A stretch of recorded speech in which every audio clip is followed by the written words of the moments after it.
Be grateful. Be grateful. Anong kabaligtaran ng grateful?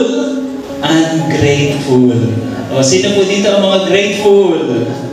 Yan, ibig sabihin po, mapagpasalamat, magaling mag-appreciate. Kung meron po kayong katabi ngayon na pawisan na at medyo iba na ang amoy, huwag po kayong magalit, magpasalamat kayo.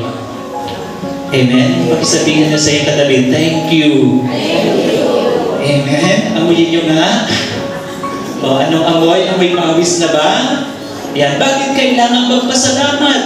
Kahit tila iba na ang amoy ng katabi niyo. Isa lang ang ibig sabihin noon, normal pa ang iyong pang-amoy. Mahirap niyan, hindi mo na siya naaamoy. Di ba? Naaamoy niyo po ba ang katabi niyo? Ayan. At kung ang tingin niyo po sa katabi niyo ay maganda, ano po ibig sabihin niyan? Magpasalamat ka, malinaw pa ang mata mo. Kapag pangit na ang tingin niyo sa katabi niyo, malabo na ang mata niyo. Amen? Yan po ang aking measurement sa kaharap ko kung malinaw o malabo ang mata. Di ba? Kita ko nanay na nakasalamin na, Nay, anong tingin niyo po sa kaharap niyo? Sabi niya, gwapo. Sabi ko agad, malinaw pa ang mata niyo. Amen? Pag sinabi niya, hindi na ako gwapo, malabo na po ang mata niyo. Amen? Isa po sa gusto ng Panginoon, sa ating mga anak ng Diyos, sa Kanyang mga lilikha tayong mga tao, ay yung maging mapagpasalamat. Amen po? Being grateful. Di ko ba? Kahit tayo naman, halimbawa may tao kayong tinulungan, tapos bigla na lang umalis, without any saying thank you, anong mararamdaman nyo? Be honest. Anong mararamdaman nyo? Di ba, inabutan nyo halimbawa ng tawag po doon, ng nilagang saging. Simple lang yun. Tapos pagkaabot mo, umalis na lang na parang walang pakialam. What can you feel? Ha? Anong isipin nyo? Hindi ka na makakaulit. Tama o tama? Oh, pero kahit simpleng bagay ang iniabot natin, pero talagang thankful na thankful siya, alam nyo, ang sarap pagpalain ng mga ganong tao. Tama? Kaya kung ano man po yung inihanda ng ating core group ngayon, bawal ang pagre-reklamo. Amen? Kung maalat, huwag nyo sabihin maalat, sabihin nyo, kulang sa asin. Amen po ba? Sabihin mo sa iyong katabi, kapatid, gusto mo bang pagpalain ng siksik, liglig, at umaapaw? Sino gusto pagpalain ni Lord ng siksik, liglig? Be grateful. Kahit anong biyaya ang iyong tatanggapin, maliit man, para bang kulang, be thankful. At kapag nakita yan ni Lord, halimbawa, alam naman ni Lord, kaunti lang yun, no? Baka tinitest ka lang, no? Pero kaunting biyaya na tinanggap mo, pero sabi mo, thank you, thank you, thank you, Lord. Alam nyo, ang maririnig ninyo sa inyong puso, anak, dahil sa ginawa mong yan, bukas mas madami. Mas maraming biyaya bukas.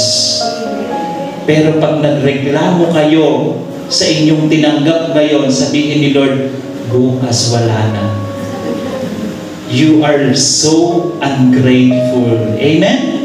Kaya sabihin mo sa iyong katabi, kapatid, mula ngayon, maliit man o malaki, madami man o kukunti, ano man ang ating tinatanggap, be thankful.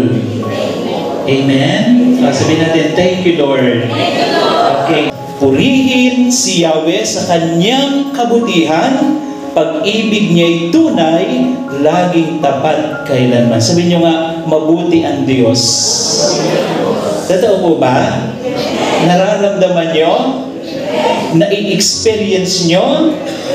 Yan. So kung yan po'y nararanasan natin, Ibig sabihin, everyday, wala tayong ginagawa kundi pagpapasalamat. How we should give thanks to God. Paano nga daw po tayo nagbibigay pasasalamat kay Lord? It can be easy to give thanks when something good happens. Madali daw pong magpasalamat kapag mabuti ang nangyayari. Tama? Ang daling sabihin, Lord, ang buti mo. Bakit? Ang taas ng grade ng anak ko. Pero kapag dating nung grade, nung card sa'yo ng anak mo, 69, 79, madali po bang sabihin, ang buti ng Diyos? Parang hindi ano. Ha? Lord, ang buti mo dahil malaki ang kita ko ngayon. So pag kukunti ang inyong income ngayon, parang hindi na ba mabuti ang Diyos? Lord, ang buti mo kasi makapal ang wallet ko ngayon. Puro resibo. Amen po ba? Aha. At pag wala ng laman yung wallet natin, para bang hindi na mabuti ang Diyos? Amen. Sabihin nyo nga, God is good all the time. And all the time, God is good. O ano yun? Ang Diyos ay mabuti sa lahat ng panahon, anumang sitwasyon, nananatiling mabuti ang Diyos. Amen po? Kahit sa tingin natin, hindi mabuti ang nangyayari, hindi nababawasan ang kabutihan ng Diyos. Hindi siya naaapektuhan ng mga pangyayari sa buhay natin. Amen po? Ha? Tayo lang ang naaapektuhan. Amen? Pero kahit anong sitwasyon, meron ang buhay natin, God is still good.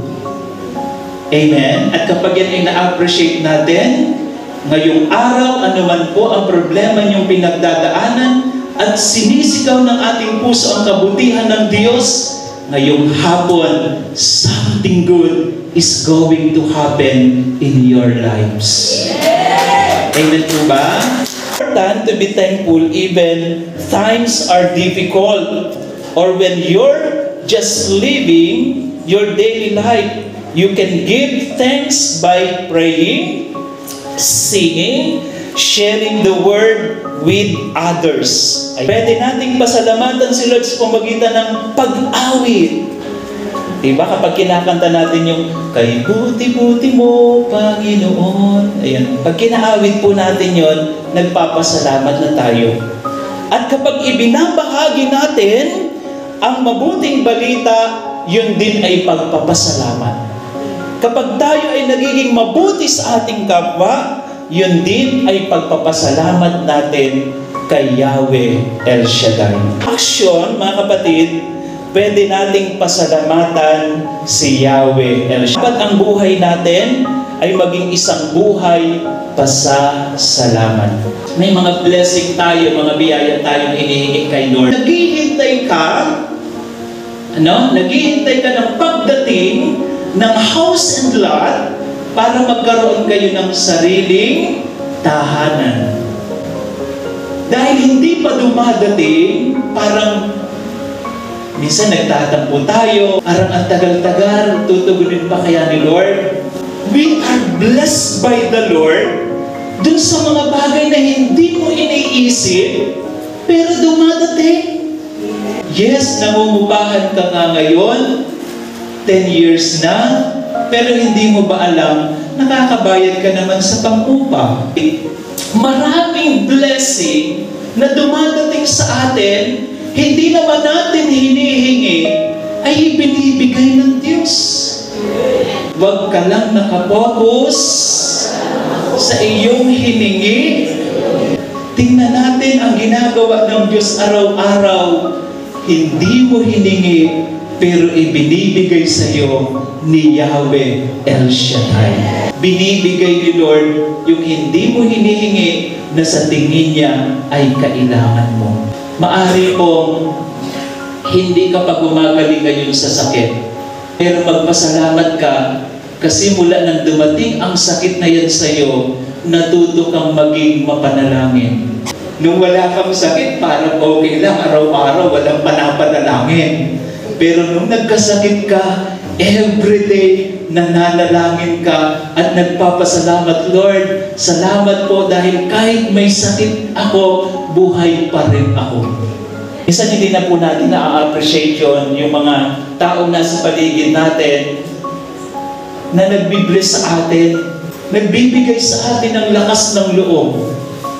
Yung pamilya po natin, yung kaibigan natin, minsan nakatuon na lang tayo doon sa hiningi natin, pero hindi natin na-appreciate ang maraming blessing na nasa paligid natin na dinadala, inilalapit sa atin ni Yahweh El Shaddai. Sabihin nga po natin, Lord, salamat sa pamilya ko.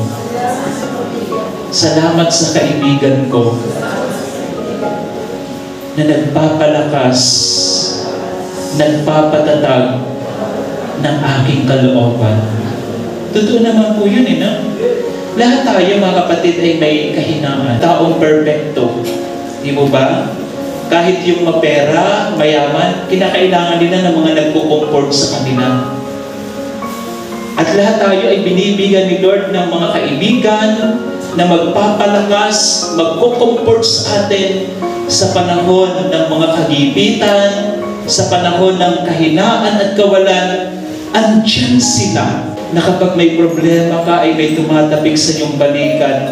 Sis, kaya mo yan. Kapatid, kaya mo yan. Sabi ko nga po, nagiging mabigat ang pagdadala ng problema kapag nararamdaman mong wala kang kasama.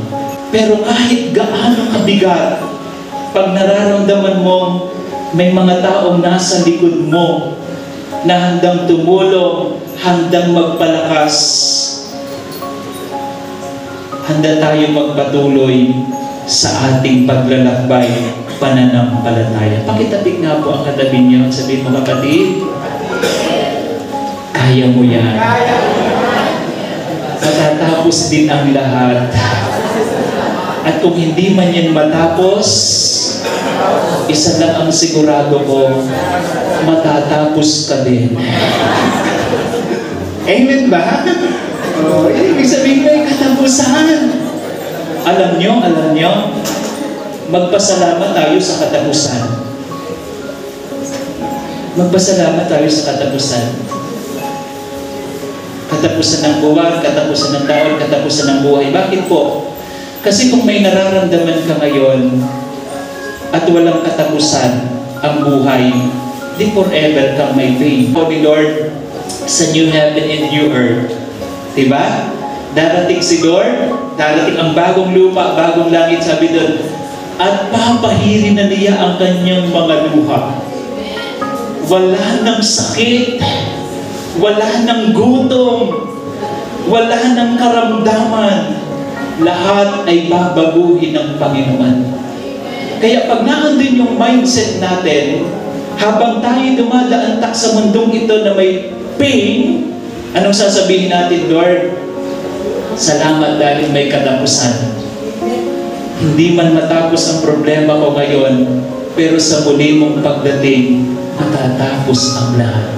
At matatapos yan kapag tayo ay naging tapat, naging grateful na mga anak ni Yahweh El Shaddai. Alam niyo po, natutuwa si Lord sa bawat araw na ibinibigay niya sa atin na punong-puno tayo ng pagpapasalamat. At galit na galit naman ang Panginoon sa mga taong araw-araw wala nang ginawa kundi magreklamo, mag-murmur, mag-complain. Kasi pag murmuring and complain yung naririnig sa atin ni Lord, isa lang ang ibig sabihin nun. Sabihin nyo, ano yun?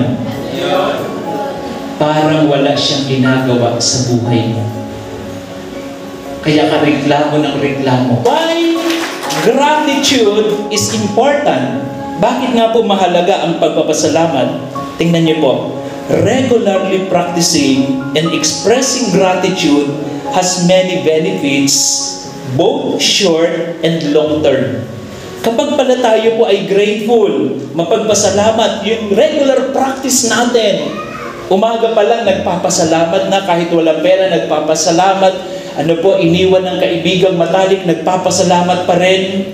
Yan po pala ay merong, benefits, both short term or long term. At sabi dito, according sa mga psychologists, highly researched, gratitude find it to be among the main causes of positive psychology.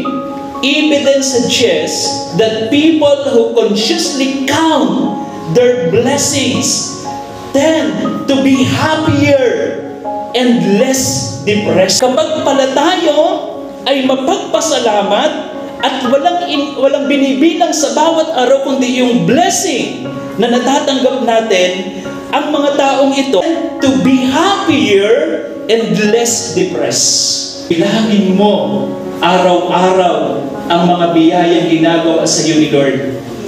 Sasaya ka, makakaiwas ka sa depression. Balik na rin naman natin. Bilangin mo yung mga pangit. Sa pagbininang nyo ang pangit na mga pangyayari sa buhay natin, anong mangyayari niyan? Kawawa naman ako. Napapag-iwan na ako. Iwan na ako. Tatalo na ako sa building na ito. Mamaya pag-uwi nyo, nasa bahay na kayo. Amen po ba? Amen? At pagdating nyo sa bahay, kumuha kayo ng ballpen or lapis. Then kuha po kayo ng pad paper, start writing all the blessings you have received from the Lord. From your day 1 up to now. Isulat mo. I'm sure, ilan pa lang ang naisusulat niyo, wala ka nang sasabihin mo din, Lord, thank you. Napakabuti mo talaga sa aking buhay. Baliktarin nyo naman sa isang pad. Isulat niyo yung lahat ng pangit na nangyari sa inyong buhay. Yung nangloko sa iyo, yung pinangakuan kang pakakasalan, pero iniwan ka rin. Mamaya po, kalimutan niyo yung mga pangit na nakaraan. Count your blessing, take note, po, isulat nyo, at alam nyo po, pag napuno nyo yung isang pad na yon, maniwala po kayo. Iiyak ka sa kagalakan at pasasalamat kay Lord. Starting today ay magiging isang buhay ng pasasalamat kay Yahweh El Shaddai. Gratitude changes our brains. Research has found that people who tend to be more grateful have more brain activity in the medial prefrontal cortex, the area associated with learning and decision. Making this brain activity persisted a month later, suggesting that gratitude has long-lasting effects. Ayon sa mga research, mga kapatid, yung isipan at puso ng taong grateful at mapagpasalamat, sabi po doon, nagiging mas active positively yung kanyang brain. Amen? Pero kapag pangit yung inisip natin, mga kapatid, parang nakukompress yung mind mo. Hindi ka makapag-isip ng tama, hindi ka makapag-isip ng mabuti. Pero kapag positive yung isip natin, very broad, lawak ng nararating na magandang isipan. Bunga ng isang pusong mapagpasalamat sa Diyos at sa mga biyayang nasa kanyang buhay. Gratitude can overpower negative emotion. Masyadong madamdamin. Tama po ba? Kapag ikaw ay mapagpasalamat, sabi doon na overpower nito, mga kapatid, yung negative emotion feelings grateful boasts positive emotions like joy and compassion, while encouraging us to look for and connect with what's good in life. This helps us switch our attention from toxic emotion such resentment and envy. Nawawala ang iyong inggit, nawawala yung ano ba yung resentment sa Tagalog? Ayan, hinanakit. Yan, hinanakit daw, sabi ni Brother Jeff, no, mga kapatid. So nawawala po yun. At mas nagiging compassionate tayo. Amen po? Kasi kapag tayo po ay grateful, ang lahat ng nakikita mo, kabutihan. At kung nakikita mo yung lahat ng kabutihan ginagawa ng Diyos sa buhay mo, ang epekto po nun, maging mabuti rin tayo at maging mahabagin din tayo sa ating kapwa. Pero pag habang ang iniisip natin yung mga pangit, masasamang nagkaraan sa atin, anong epekto po nun? Anger, galit, paghihigante, sama ng loob. Kasi yun ang nag-o-occupy ng ating isip at puso. 3 blessings for which we should be thankful for to the Lord, mga kapatid. 3 biyaya daw po na magandang ipagpasalamat natin kay Lord. Number 1, waking up every day. Tandaan nyo kanina, meron ng mga hindi nagising. Tama po? Kaya wag po kayong matutulog ngayon. Amen po? Kasi minsan ang prayer natin, di ba, pag mamamatay tayo, anong prayer natin? Lord, sana pag mamamatay ako, yung natutulog lang. Tapos hindi na magigising. Kung yan po ang prayer nyo, iwasan nyo ang pagtulog sa prayer meeting, ha? Baka i-answer prayer kayo ni Lord. Amen ba? Ayaw nating mamatay na masagasaap ka ng bus. Di ba? Ayaw nating mamatay na nasa hospital tayo at punong-puno ng aparato. Gusto natin kung mamamatay tayo, yung tulog lang at hindi na nagigising. Tama? Sinong gusto ganon? Ayaw nyo na ngayon. Waking up every day is a great privilege and blessing. Kasi pag tayo po'y natulog, we are considered dead. Hindi mo alam kung magigising ka pa. Kaya pag nagbukas yung ating ulirat, dapat ang unang masambit mo ay, thank you Lord for a new life. Tama po? Kaya ako po, 3 yan. New day, new life, new blessing. Bagong araw, bagong buhay, bagong biyaya. Tama po? Kaya ito po ang sabi ko, hindi ka gigisingin ni Lord sa araw na ito na wala siyang inihandang blessing. Bukas po, kung walang nakahandang blessing si Lord sa iyo, isa lang ang sigurado ko, hindi ka nagigisingin. Amen? Sinong naniniwalang may nakahanda pang blessing si Lord sa kanya bukas? Kasi gusto niyo pang magising, ano? Hindi niyo pwedeng sabihin, Lord, wala na. Every gising is blessing, is a blessing. Kaya po, kung blessing yan, dapat pagpapasalamat, pagpupuri kay Yahweh El Shaddai every morning. Si Lord. Number 2, our family. Our family. Family is a lot of happier and easier when you're around your family. Kaya ano po dapat gawin? Beautify your family.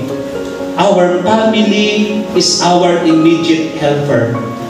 Nakakalungkot po yun. Minsan nakakahingi tayo ng tulong sa ibang tao, pero sa kapwa pamilya natin, hindi tayo makalapit. Pero dapat ang unang tumutulong, ang unang kaagapay natin sa mga problema ay ang ating pamilya. Kaya po pag may problema sa pamilya, dapat inaayos. Ano ang nagawasan ng pamilya? Pera. Kaya ka bang buhatin ng pera mo? Papunta ang ospital pag naghihingalo ka? Hindi. Tingnan niyo yung katabi niyo, yan ang magdadala sa iyo. Kaya kung ako sa inyo, ilibre niyo yan lagi. Amen? At pag nilibre niyo yan lagi yung nakabantay sa iyo. Lalo na sa mga panganib upang ikaw ay tulungan. Pero pag nagdamot kayo dyan, kahit naghihingalo ka, pababayaan ka niyan. Tandaan natin, life is not a matter of material. Life is a matter of relationship. To God, to one another, especially to our family. Hindi tayo lagi malakas. Hindi tayo lagi bata. Manghihina tayo. Magkakasakit tayo. Pero dapat laging may siguradong kakampi mo, kapartner mo, katulong mo. At anong dapat gawin? Pagandahin ang relasyon sa isa't isa. Pag may baon yan at hindi kayo peace, magtitiis ka ng gutom. Pero pag peace kayo, kahit para sa kanya na lang, hahatiin pa yon para ibahagi sa iyo.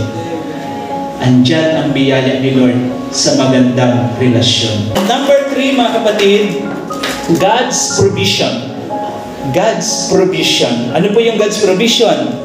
Surviving every day is a help of God and gift of God. Yung tayo po ay makasurvive every day. Diba? Lagi nating naririnig, humihirap na ang buhay, di po ba? Pero napapansin niyo po ba, wala kang trabaho, kumakain ka. At ito pa nga po ang malaking hiwaga. Kung sino yung walang trabaho, siya yung malakas kumain. Kala mo siya yung nagpapagod. Sino dito ang mga walang trabaho? Para sino naman dito ang kumakain everyday? Diba? Walang trabaho pero kumakain. Amen po? Surviving everyday is a gift of God. Yes po. Ang mahal kaya ng bilihin ngayon. Pero kahit wala kang trabaho, araw-araw kumakain ka. Amen. Hindi ba kayo nagtataka? Saan kaya galing yun? God's provision. God's provision. Amen? Mga Israelita po, hindi sila nagtatanim 40 years sa wilderness, hindi sila ginutom ni Lord. Nagpapaulan siya ng blessing every day, yung manna. God's, ang daming walang trabaho, pero ilang taon na, hanggang ngayon, kumakain pa. Ang Diyos ang nagpo-provide ng ating pangangailangan. God's provide healing when we are sick. God's provide our basic needs kahit wala nga tayong trabaho, nakakakain tayo. God provides comfort when we are sad or lonely. God comfort us. God strengthen us when we are weak. God give us light in the presence of darkness. God provides guidance in our ways. God provides hope when we are hopeless. God's provision is always there. Maaring hindi mo na yan hinihingi, pero ibinibigay pa rin ng Diyos. Maaring hindi ka na humihingi ng gabay kay Lord minsan, pero ginagabayan ka pa rin ng Diyos. Amen? Maaring hindi ka na humihingi minsan ng lakas, pero pinalalakas ka pa rin ng Panginoon. Yan ang kabutihan at kadakilaan ni Yahweh El Shaddai. Isaiah 43 verse 1 and 2. Israel, the Lord who created you says, do not be afraid. Pakisabi sa iyong katabi, do not be afraid. I will save you. Sinasabi yan sa atin ni Lord, ililigtas kita. Ililigtas kita sa gutom. Pagkatapos ng gawain ngayon, pakakainin kita. Amen po ba? Sinong naniniwalang ililigtas siya sa gutom ni Lord ngayong hapon? Lakasan natin! Yan ang sigaw ng mga gutom. Okay, so sabi po dyan, I will save you. I will call you by your name. You are mine. Akin ka, sabi ng Panginoon. When you pass through the deep waters, I will be with you. Your troubles will not overwhelm you. When you pass through the fire, you will not be burned. The hard trials that come will not hurt you. Ang mabigat na pagsubok o problemang dinadaanan mo ngayon, sabi diyan ay hindi pwedeng makapinsala sa iyo. God's protection, God's provision is enough for us every day. Kaya wag po tayong mawawalan ng pananalig kay Lord at bawat araw maging mapagpasalamat tayo sa Kanya. Pagkagising sa umaga hanggang sa pagtulog at kahit sa panaginip, dapat nagpapasalamat ka pa rin. Sabihin natin, mula ngayon, ang aking buhay ay magiging buhay ng pasasalamat, pagpupuri, pagsamba, at pagluwalhati sa inyong dakilang pangalan.